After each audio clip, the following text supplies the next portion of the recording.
En esta segunda parte, entonces, del tercer módulo, vamos a discutir qué casos encajan en el centro cívico, método ORSA, financiación de los centros y cualidades del empleado. Bienvenidos.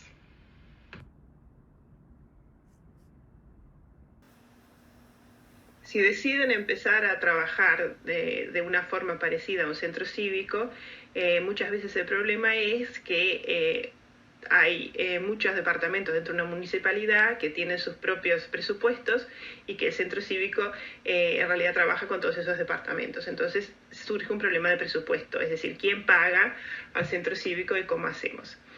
Hay en realidad dos formas grandes que se usan en Suecia. Yo creo que ninguna de ellas es totalmente, es decir, ninguna de ellas es perfecta. Las dos tienen sus complicaciones, por eso acá tienen pros y contras. Ustedes capaz que tienen una idea brillante y después vienen y nos dan un curso a nosotros de cómo solucionarlo, porque la verdad que esto es un problema complicado, pero espero que lo puedan solucionar. Y entonces, nosotros en Botkyrka tenemos esta solución que es el costo de las oficinas se cobran como un gasto fijo, en realidad, a todas las actividades del municipio, o en realidad es decir, es un presupuesto que nos da la oficina central a nosotros y entonces el presupuesto de los otros departamentos es un poquito menor. Y entonces eso quiere decir que tenemos una base muy estable económica y eso hace que podemos tener sostenibilidad en el trabajo, es decir, no tenemos que estar dependientes todos los años de, bueno, qué nos va a pasar ahora, cómo tenemos que trabajar. Los diferentes departamentos, por supuesto, quieren delegar las tareas porque para ellos en realidad es gratis, es decir, no les importa mucho si delegan mucho o poco porque es un servicio que para ellos tienen que pagarlo igual y se les hace gratis. Eso hace que simplifique la delegación de los departamentos. A veces es difícil porque también tenés que crear mucha confianza con cada departamento para que ellos sientan que vos podés responder a las preguntas que ellos tienen de una forma adecuada y que les simplificas a ellos también el trabajo. Entonces esto es una ventaja porque la delegación es más fácil. Y es mucho más sencillo desde el punto de vista administrativo hacer de esta forma, porque si no tenés que estar midiendo cada cosa por separado, que a esa forma vuelvo. El riesgo es que la oficina sea subfinanciada porque como es una utilidad gratuita, las personas o los otros departamentos pueden pasar mucho trabajo a la oficina, al centro cívico, y entonces el centro cívico termina con mucho trabajo y menos financiación. Entonces hay que tener siempre esa discusión de, bueno, ¿nos alcanzan los recursos? ¿Cuáles son las cosas que nosotros tenemos que hacer? También ahí es importante mantener los límites del método ORSA, es decir, es siempre asegurarse de que lo que se hace está en el pasos 1 a 4 y no en los pasos 5 y 6. Y bueno, y tampoco queda tan claro para qué se usa el dinero, es decir, no podemos presentar exactamente cómo, es decir, qué beneficio ha tenido cada departamento por separado de los servicios del centro cívico. Esos son en realidad los efectos de esta forma de financiación. Otra forma de organizar la economía que existe en algunos lugares, en general siempre hay una parte que es fija, pero que otra parte depende del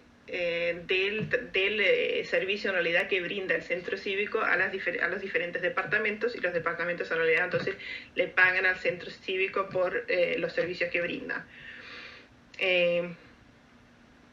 Eso la ventaja que tiene es que entonces es muy claro cuáles son las cosas que tú haces, cómo afectan al departamento que te las compra en realidad, y para el departamento es muy claro también que ellos obtienen los servicios por los cuales están pagando. Bueno, lo negativo es que es una administración mucho más grande, es decir, la administración en sí cuesta tiempo y también plata, porque claro, hay que registrar cada asunto y tener otro tipo de cambios todo el tiempo también de los costos, y esa administración causa aumento de costos. Todo tiene que tener un precio, lo que también es una carga administrativa bastante importante. Y también está entonces el riesgo es el opuesto, que los departamentos no quieren pagar y entonces conservan mucho más de los servicios ellos y eso quiere decir que el ciudadano va a tener que seguir llamando a muchos lugares diferentes porque los departamentos no quieren dar entrada al centro cívico a las preguntas comunes que tienen, etcétera, porque no tienen interés en pagar, quieren conservar sus preguntas dentro de su propio departamento. Pasamos a otro tema. ¿Cuáles son las calidades entonces que se deben buscar al contratar los empleados del centro cívico? Lo que ha pasado en Buchirka es que al hacer este cambio para responder las preguntas comunes también se cambió el personal que hacía ese tipo de preguntas dentro de los departamentos separados, se juntaron, esto en el 87, se juntaron y crearon la base del centro cívico y empezaron a trabajar en realidad juntos.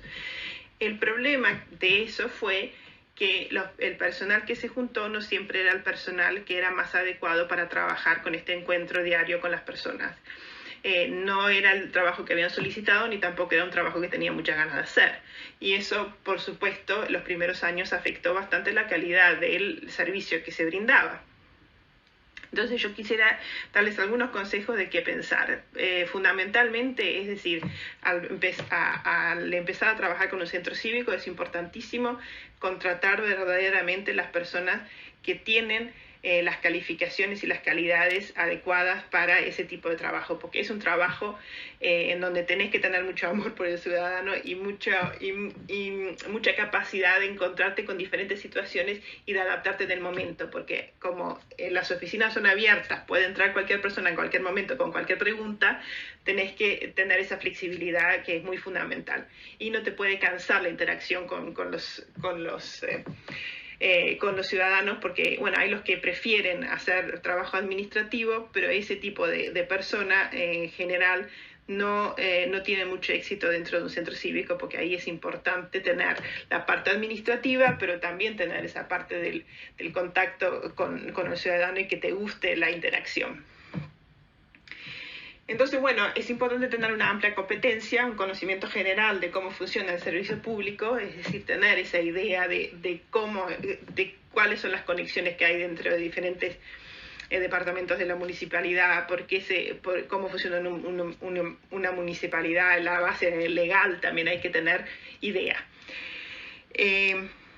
Esto es lo más importante, hay que tener una gran capacidad para comunicarse con la gente, uno tiene que ser amable y receptivo, tener interés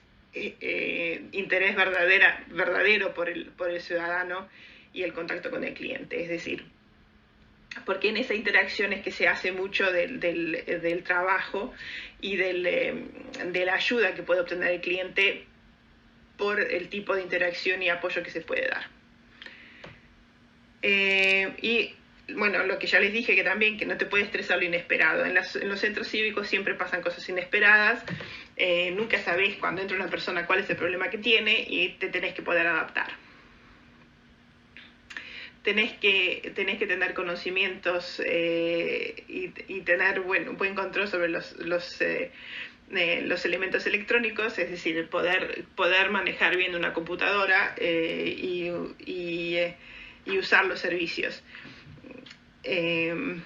Y también es importante tener la facilidad de colaborar con colegas, tanto dentro del grupo como, y esto es muy fundamental, los colegas en otras partes de la organización, porque así que le creas buena fama al centro cívico y las otras partes dentro de la organización tienen más interés en colaborar y trabajar juntos para obtener el servicio para el cliente, un servicio bueno para el cliente. Entonces eso es muy importante. Y yo diría que lo más fundamental son las partes de la personalidad de la persona, porque muchos de si tiene capacidad de aprender, porque muchos de los conocimientos los puedes adquirir, pero si no tenés esa disposición, interés por el ser humano y interés por el ciudadano, es un trabajo en el cual no vas a tener éxito.